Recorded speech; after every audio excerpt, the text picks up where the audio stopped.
Ila Ahmad Tujani wajamtu rabbati wa madha min amri wa ma qalla min sabri. Kerasnya hati murid dalam menilai gurunya, di mana dalam pandangan hati murid tersebut gurunya berbuat sesuatu yang tidak sesuai dengan makrifah, tidak sesuai dengan thariqah, bahkan ada yang dianggap tidak sesuai dengan syariah. Ini sangat bahaya ya. Makanya ketika kita mau masuk dalam satu thariqah ya, kita harus menyediakan hati kita minimal laksana pasien dengan dokter ahli. Jadi ketika kita datang kepada dokter ahli, contohnya ahli jantung, karena kita punya masalah dengan jantung, maka kita harus yakin dengan dokter tersebut dan yakin dengan obat-obat yang diberikan oleh dokter tersebut dan tidak noleh dengan dokter yang lain. Karena apa? Kalau semua obat diminum nanti bukan kebaikan. Jadi ikut 3 dokter, kata dokter ini begini, satunya begini, tidak sama. Nah, ketika diikuti semua, diminum semua obatnya, ya bukan seger yang ada, bisa overdosis, bahkan bisa mati, bisa kelenger dan lain sebagainya minimal. Kalau kita salah minum obat, demikian juga ikut guru. Kenapa kok tidak bisa ikut guru banyak? Karena masing-masing guru punya masyrob, punya kebiasaan dan punya resep berbeda satu sama lain. Kemudian berikutnya wa minha, diantaranya juga yang membuat murid itu putus dengan gurunya, sukutu hurmati fil qalbi. Jadi murid tersebut hilang rasa hormat di hatinya kepada guru. Ini perkara-perkara yang membuat hati murid tersebut putus dengan gurunya. Yang pertama syirkul aghrad ya. Syirik karena ikut ada keinginan-keinginan, baik keinginan duniawi maupun ukhrawi. Kemudian yang kedua adalah i'tirad dengan hati, termasuk juga i'tirad dengan lisan ya. Mu'tarid ya, orang yang mu'tarid, orang yang menolak, orang yang ingkar pada seorang guru, termasuk ingkar dengan thariqah ya. Bisa terjadi ada aturan yang tidak cocok dengan nafsunya ya, dia karena sudah pingin masuk dalam thariqah Tijani tapi tidak setuju dengan aturan thariqah.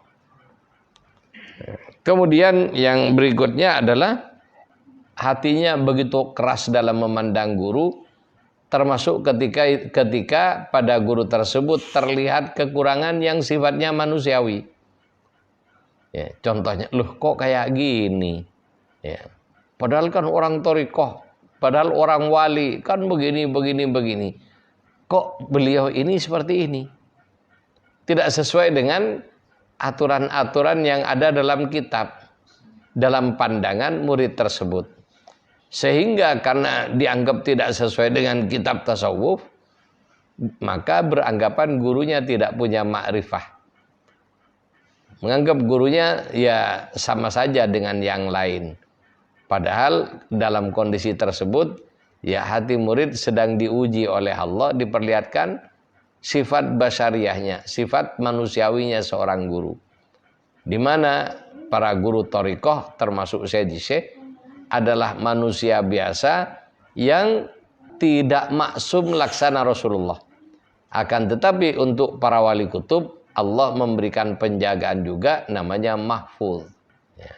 Di mana pada wali kutub, di depan muridnya yang bergaul tiap hari, lama-lama akan terlihat sifat-sifat manusiawinya. Ketika terjadi seperti itu, kemudian dia i'tirad, hatinya nolak. Dan akhirnya rasa hormat yang ada di hati murid tersebut berkurang sampai pada tingkat habis. Tandanya dia tidak hormat lagi pada gurunya kalau diperintah tidak langsung taat. Padahal Nabi menyatakan ya, Jadi orang yang menjadi muridnya Sayyidi Syekh Ahmad At-Tijani radhiyallahu an, kullu ma ta'murhu targhibu fil hin. Ketika apa saja yang diperintahkan oleh Sayyidi Syekh, murid tidak bertanya, langsung melaksanakan saat itu juga. Jadi tanpa nyari alasan, tanpa taraddud, tanpa tolah-toleh lagi, tanpa maju mundur lagi.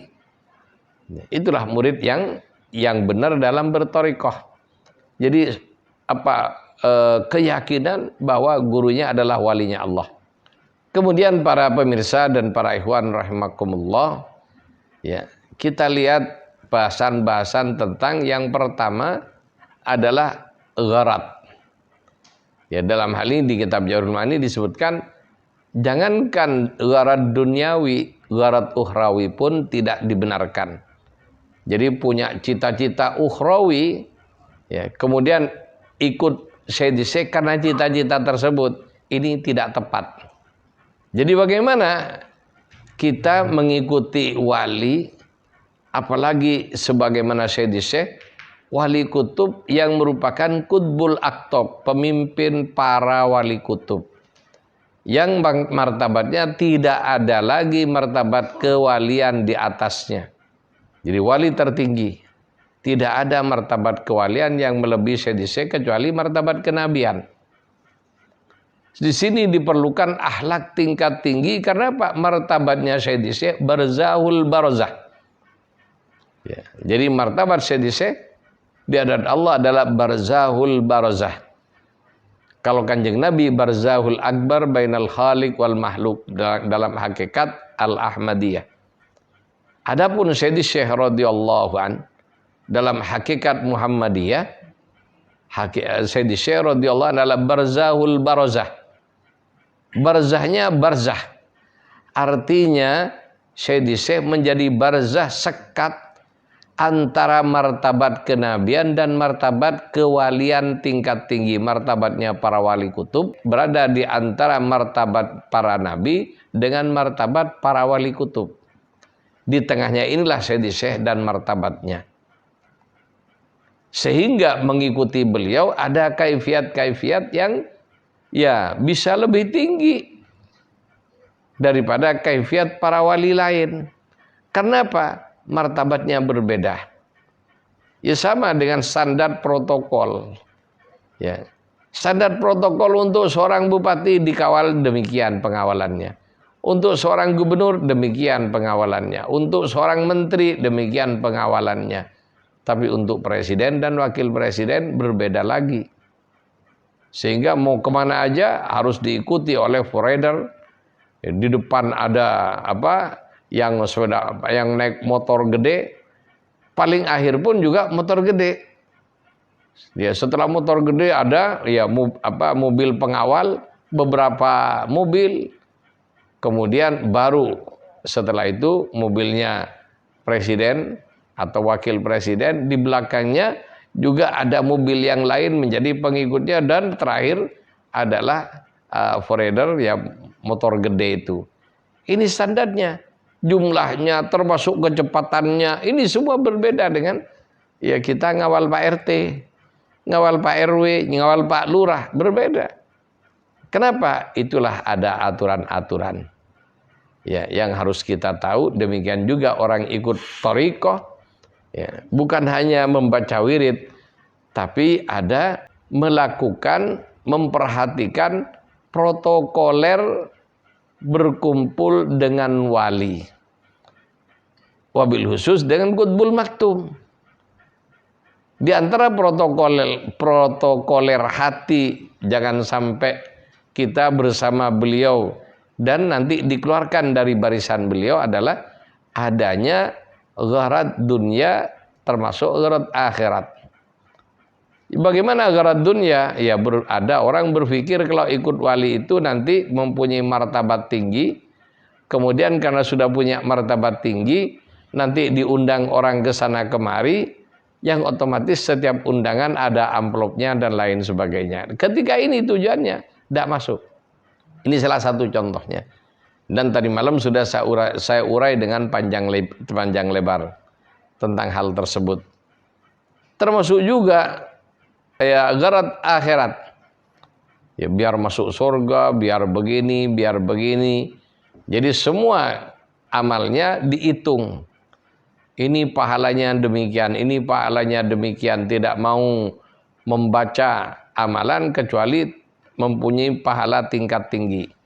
Sehingga mengesampingkan amalan-amalan yang dianggap pahalanya tidak setinggi amalan tersebut. Ini juga.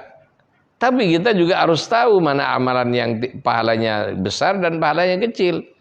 Akan tetapi kita perlu juga tahu pahalanya sehingga semangat. Tapi semangatnya dalam beribadah bukan murni karena pahalanya. Bukan murni karena ngejar pangkat. Tapi murni ibadah lillah. Billah, fillah, ilallah. Ya. Sehingga karena ini diperlukan guru yang mengerti tentang jalan menuju Allah Subhanahu wa taala.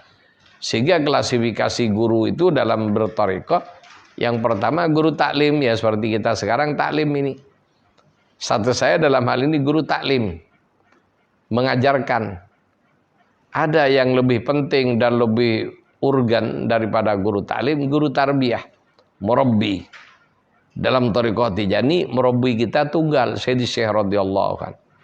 Jadi para muqaddam hanya bertugas sebagai naibu Syekh radhiyallahu anhu yang wajib kita tunduk selama yang bersangkutan benar-benar menyampaikan aturan-aturan yang ada dalam thariqah.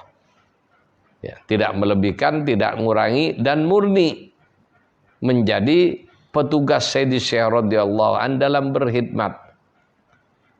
Jadi muqaddam ini punya kewajiban berkhidmat kepada Sayyidi Syekh dengan cara berkhidmat melayani ikhwan agar benar thariqahnya.